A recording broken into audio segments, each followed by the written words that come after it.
কি নামাজ, যাকাত, এরপরে সিয়াম, হজ, কুরবানি, পাঁচটা জিনিস না মৌলিক আকীদা, পাঁচটা জিনিস না আমাদের। সালাত কি? বিনয়ী কারা? এই কথার প্রেক্ষিতে কারা বিনয়ী এটা বলতাছি। সালাত কোরআনের 82 জায়গায় আছে আকিমুস সালাত, সাথে সাথে আছে ওয়াতুস যাকাত, আছে না? যে সালাত কায়েম করতে হলে তোমাকে যাকাত দিতে হবে। এই যাকাত মানে 40 টাকা 1 টাকা দান করা না। এই যাকাত মানে দুনিয়ার মোহ ত্যাগ করা। ষড়রিপু আছে আমাদের মধ্যে, সেই ষড়রিপুকে যিনি ত্যাগ করতে পারেন উনি দুনিয়ার মোহ ত্যাগ করলেন, উনার দ্বারা সালাত কায়েম হবে। উনি বিনয়ী। সুন্দর সুন্দর সুন্দর, উনি বিনয়ী। এরপরে সিয়াম, সিয়াম মানে ভোর রাতে পেট ভরে খেলাম, সারাদিন না খেয়ে রইলাম, আবার মাগরিবের আগে জনমের কাজ 7 দিনের খাবার খাইলাম, এটার নাম সিয়াম না। সিয়াম শব্দের অর্থ হচ্ছে আমার সপ্ত ইন্দ্রিয় দ্বার দিয়ে, আমার ভিতরে সপ্ত ইন্দ্রিয় দ্বার, যেমন চোখ, নাক, কান, এ গাল, আমার নাভি, আমার পিশাবের রাস্তা, আমার পায়খানার রাস্তা, কয়টা হলো? 7টা। এই সপ্ত ইন্দ্রিয় দ্বার দিয়ে দুনিয়ার যে অপকর্ম, কুকর্ম, মোহ, ফাহেসা আমার মস্তিষ্কে ঢুকে, আমার মস্তিষ্কে জাগ্রত করে কামুক বানায় ফেলায় অপকর্ম করার জন্য, খারাপ কাজ করার জন্য।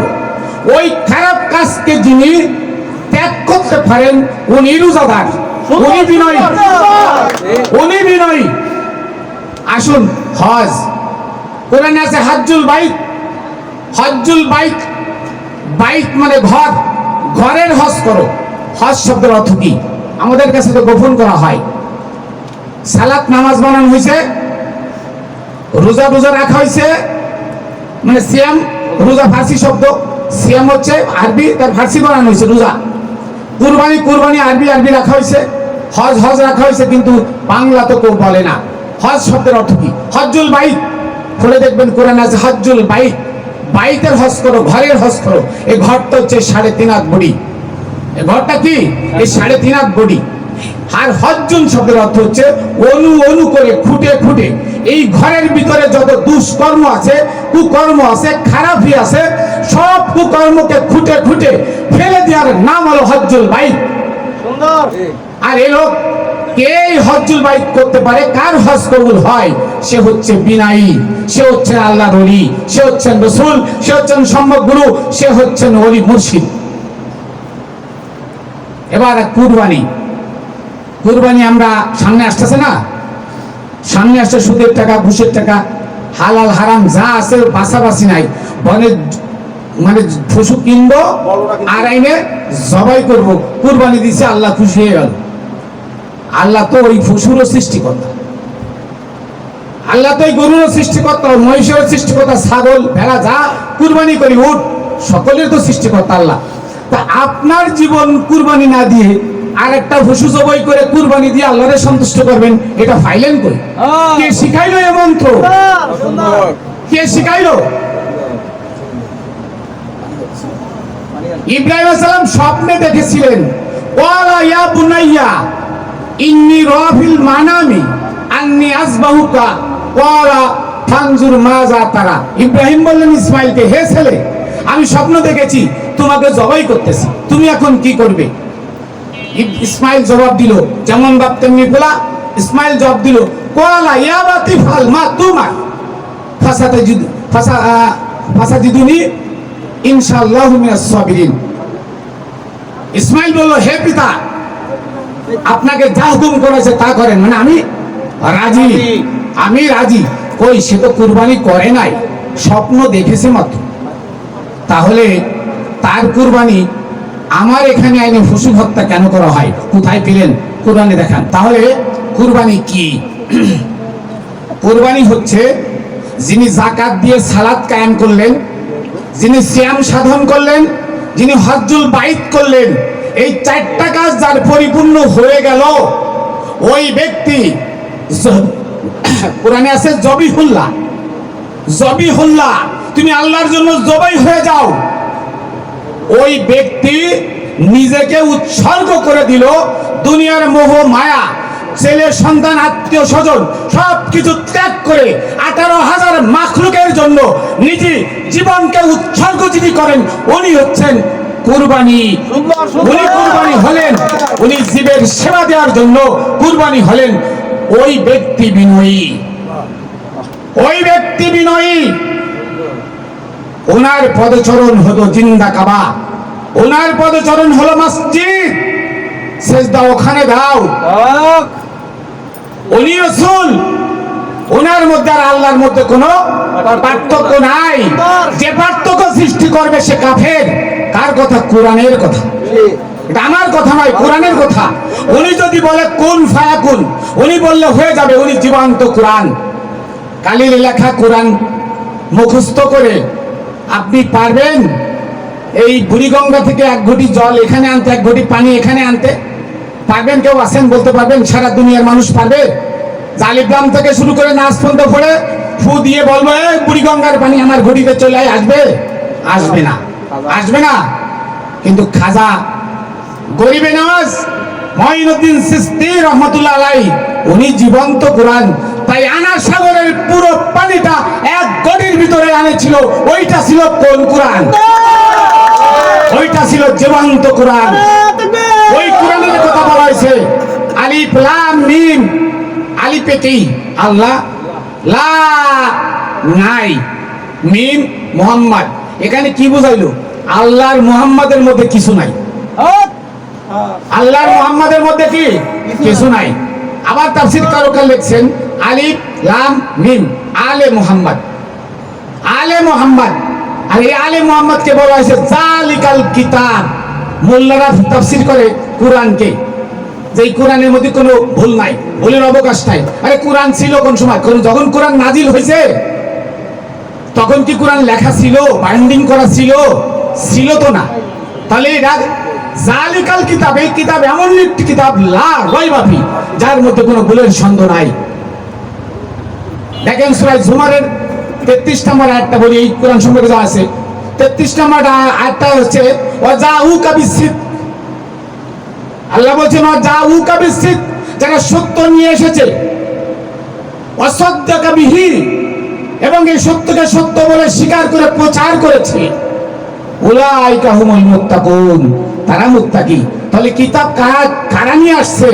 আহলে বাইত পাক পাঞ্জাতনে কিতাব নিয়ে আসছে। এই পাক পাঞ্জাতনকে বলা হয়েছে জালিকাল কিতাব লা রাইবা ফি। এই পাক পাঞ্জাতন হচ্ছে বিনয়ের উন্নতির চরম শিখরে যারা বসে আছে, পাক পাঞ্জাতন। আর তাদের দরজা যে স্পর্শ করে ওলি মুর্শিদগণ, ওনারা হচ্ছেন বিনয়ী। এবার আসেন জান্নাতের কথা, জান্নাত জাহান্নামের কথা আমি শর্টে বলতেছি। সূরা কারিয়া তো পড়েছেন তাই না? সূরা কারিয়ার ভিতরে দেখবেন লেখা আছে ফাআম্মা মান সাকুলাত মাওয়াজিনহু, যার মিজানের পাল্লা ভারী হবে। মিজান আরবি শব্দ, এর অর্থ হচ্ছে মাপনে কা বড় এক আলা, মানে মাপার বড় একটা পাত্রের নাম হলো মিজান। দেখবেন জজ কোর্টে জজের সামনে একটা দাড়ি পাল্লা থাকে না? জজের সামনে জজ কি করে? সোরসুটটা নিয়ে সব দাড়ি পাল্লায় উঠায়, তাই করে না? মাপে না? সোরের পাপ কট্টু গেছে দাড়ি পাল্লায় মাপে? দাড়ি পাল্লায় উঠে কি মাপে? না। মাপে কি দিয়ে? বিবেক দিয়ে। কি দিয়ে মাপে? বিবেক দিয়ে। তো ফাআম্মা মান সাকুলাত মাওয়াজিনহু, যার বিবেকের পাল্লা ভারী হবে, ফাহুয়া ফি ঈশাতির রাদিয়া, ওই ব্যক্তি স্বাচ্ছন্দ্যে আনন্দে উৎফুল্ল চিত্তে সে তাই বসবাস করবে। কোথায়? মাটির ঘরে। কোথায়? মাটির ঘরে। তার মানে তার দেহ বডি মাটিতে খাবে না। তার দেহ বডি কি মাটিতে খাবে না। কিয়ামত কখন? একটা মানুষের মৃত্যুকালীন সময় কিয়ামত। এরপরে দেখেন পরের আয়াতে বলছে ওয়া আম্মা মান খাফফাত মাওয়াজিনহু, যার বিবেকের পাল্লা হালকা হবে, ফা উম্মুহু হাবিয়া, তার মা হবে জ্বলন্ত অগ্নিকুণ্ড। তার মা কি হবে? জ্বলন্ত অগ্নিকুণ্ড। বা উম্মুন, উম্মুন মানে মা। তাফসীর কারকেরা গর্ত বানাইছে, গর্ত তো মার পেট তো রিহামেটার গর্ত বলা যায়। তার মা হবে পা উম্মুহু হাবিয়া, তার মা হবে জ্বলন্ত অগ্নিকুণ্ড। হাবিয়া কি? হাবিয়া একটা জ্বলন্ত অগ্নিকুণ্ড। আল্লাহ বলছেন আমা আদ্রাকা মাহিয়া, তোমরা কি জানো হাবিয়া কি? না রুন হামিয়া, হাবিয়া হচ্ছে একটা জ্বলন্ত অগ্নিকুণ্ড। এখন তার মানে যে বিনয়ীদের সংস্পর্শে থেকে সৎ হয়ে মৃত্যুবরণ করলো, তার এই দেহবডি কবরে খাবে না। আর যে অসৎ হয়ে মরল তাকে আবার মার গর্ভে আসতে হবে। এটাই বলছে আল্লাহ, ওয়া উম্মুহু হাবিয়া, তাকে আবার তার মা হবে জ্বলন্ত অগ্নিকুণ্ড, তাকে আবার মাতৃগর্ভে আসতে হবে। জালাল একটা গান লেখছে, আপনারা শুনছেন কিনা জানি না। এই সুরত জাহান্নামে যাবে, এই সুরত আগুনে যাবে, কে বলে সে? যে বলে সে গুনাহগার। কি সুরত বানালে আল্লাহ রূপ মিশায় আপনার। এই সুরতটা কার? আল্লাহ। আল্লাহ তার রূপ মিশায় আমাকে বানাইছে। আর এইটা জাহান্নামে যাবে যে বলে সে গুনাহগার। সূরা আর রহমান 46 নম্বর আয়াত, ওনার কথা যে শেষ করে দিচ্ছি। আল্লাহ বলেন ফালিমান খাবা ওয়ালিমান খাবা মাকাম রাব্বিহি জান্নাতান। যে আল্লাহ বলছেন আমার সামনে দাঁড়াতে হবে এই ভয়ে যে শুধরে এলো ভালো মানুষ হলো, তার জন্য দুইটা জান্নাত। জান্নাতান, দুইটা জান্নাত। কটা? দুইটা। একটা হলো তার দেহবডি মাটিতে খাবে না, অক্ষত থাকবে। তার কাফনের কাপড় মাটিতে খাবে না, খাওয়ার সাহস নাই। আর একটা হলো জান্নাত, হলো তার এই রূহ মুক্তি পাবে, তাকে আবার স্থানান্তরিত করা হবে না মাতৃগর্ভে। আর মাতৃগর্ভ আল্লাহ বলছেন কোরআনে, জাহান্নামীদেরকে আমি রক্তফুজ এবং ফুটান্ত পানি খেতে দিব। তো জাহান্নামীকে রক্তফুজ এবং ফুটান্ত পানি খেতে দেব। আমার মার গর্ভে যখন আমি ছিলাম, তখন আমার মার মাসিক বন্ধ করে দিয়ে আমাকে কি খাওয়াইছে?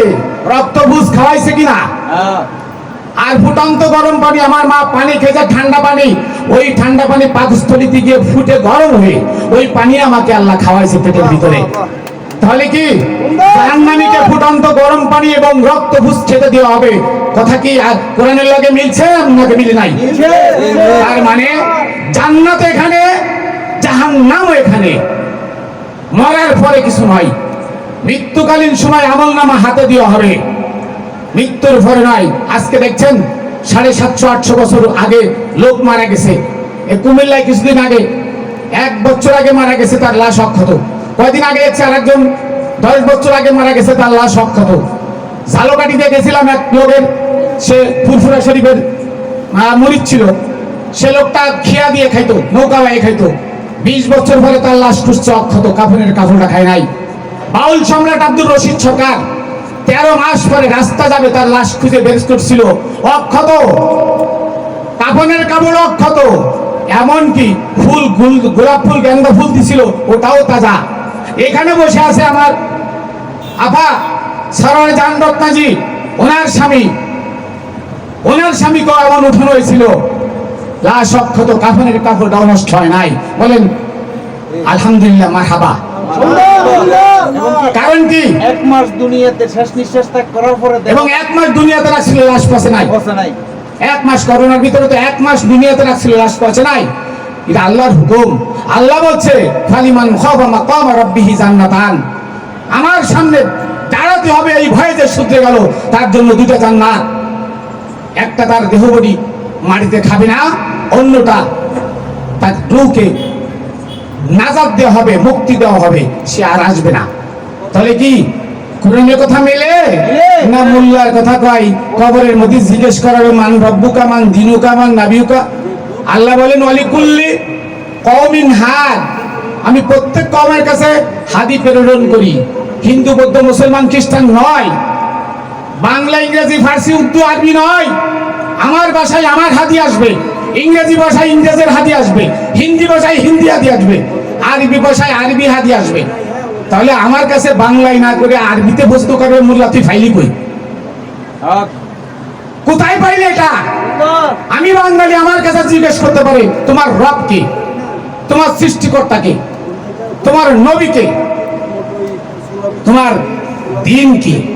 বাংলায় দিবে, আরবিতে কেন? তার মানে আমাদেরকে কোন বলদ বানানো হয়েছে। তো যাই হোক, হযরত সোহরাব শাহ আল কাদেরী, উনি একজন বিনয়ী উনার ভিতরে এই 5টা গুণ আছে।